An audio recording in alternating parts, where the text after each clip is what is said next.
Class 12 third semester Bangla পোটরাজ গল্প part 2। আগের পার্টে মোড়ল আনন্দের মায়ের সাথে ধমকিয়ে কথা বলেছিলেন এবং আনন্দ তা শুনে তার বুকের ওঠা পড়া দ্রুত হয়ে যায়, নিঃশ্বাস ঘন হয়ে আসে। এই অবধি হয়েছিল। আজ বাকি অংশ।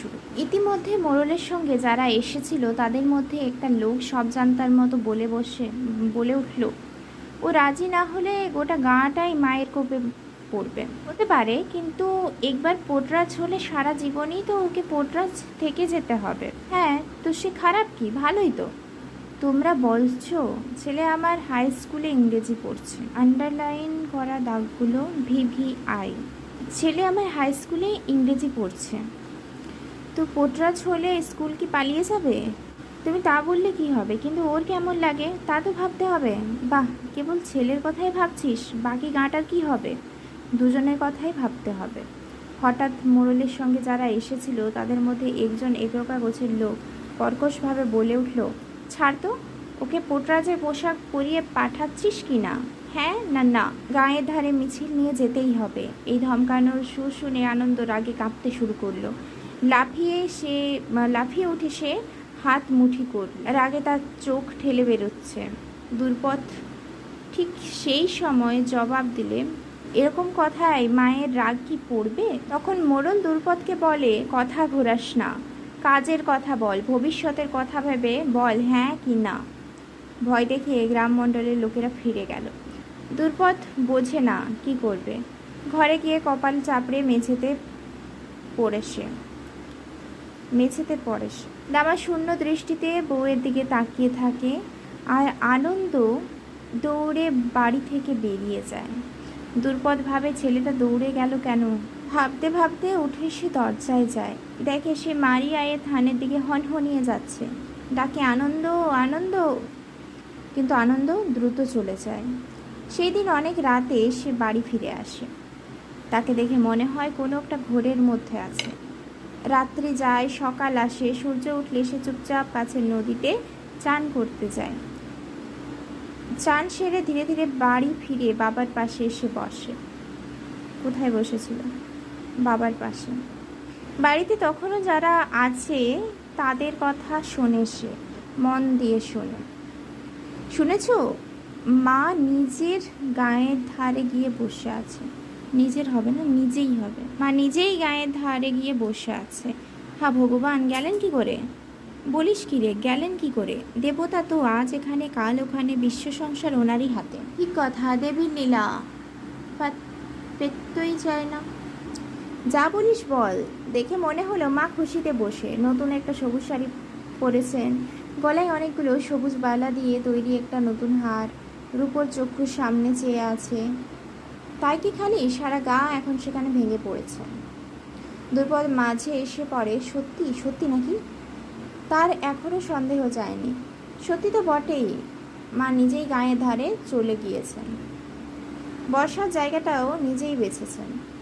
গায়ের লোকের বিশেষ দেবীর চক্কর এবার কেটে যাবে। ঠিক এতেই বোঝা যায় দামাকে দেবী কী চোখে দেখেন। পোটরাজ বটে। তাই বলছো? তাই দুর্পদের আর খুশি ধরে না। লোকে বলছে বটে, দামার ভক্তির জোরেই মা গায়ের ধারে গেছেন। লোকে বলছে দামা বড় পুণ্যবান। দামা যে এতক্ষণ মরার মতো শূন্য চোখে শুয়েছিল, শুনতে পেল দেহে যেন তার সে বল ফিরে পেল। উঠে বসে জল চাইল সে। খুব তেষ্টা পেয়েছে, এইভাবে জল খেলো। তারপর একটু গরম ভাতের পায়েস খেলো। তাহলে প্রথমে যেটা কি চাইলো এবং কি খেলো? প্রথমে জল চাইলো, জলটা পান করলো বা খেলো, এরপরে গরম ভাতের পায়েস খেলো। বেশ ভালো বোধ করতে লাগলো। তাকে উঠে বসতে দেখে দুর্পদ একটু ঠান্ডা হলো। তার স্বামী হঠাৎ খাড়া হয়েছে, এবার বেশ লাগছে। আকাশের দিকে স্পষ্টতেই ভক্তি ভরা চোখে তাকিয়ে সে হাত জোড়ো করল। হতে পারে, কিন্তু সকাল সাজ দেবীর ছায়ায় বাস, সে কথা ঠিক। আর দেবীর চক্কর যখন শুরু হয়েছে, কে তার কোপে পড়ে ঠিক কি? সে তো বটেই। সবাই থালায় নারকোল আর নিভোদ নিয়ে গায়ের ধারে চলেছে।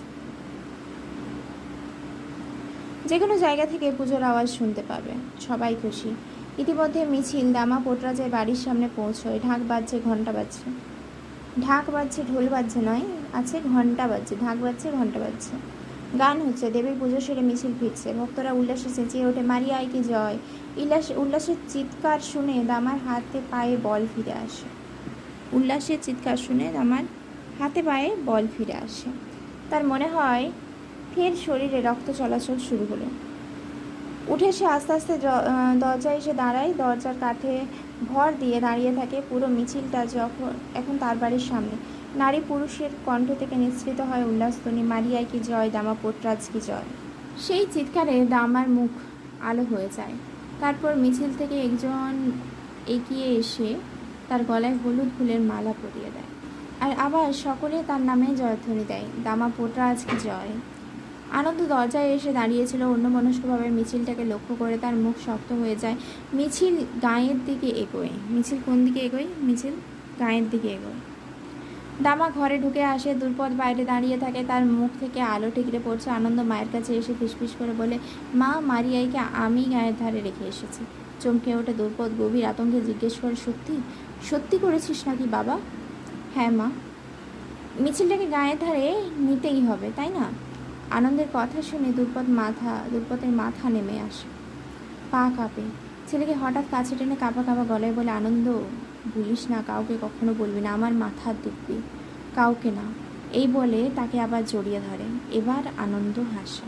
তাহলে এবার কে হাসে? এবার আনন্দ হাসে। অনুবাদ করেছে সুনন্দন চক্রবর্তী।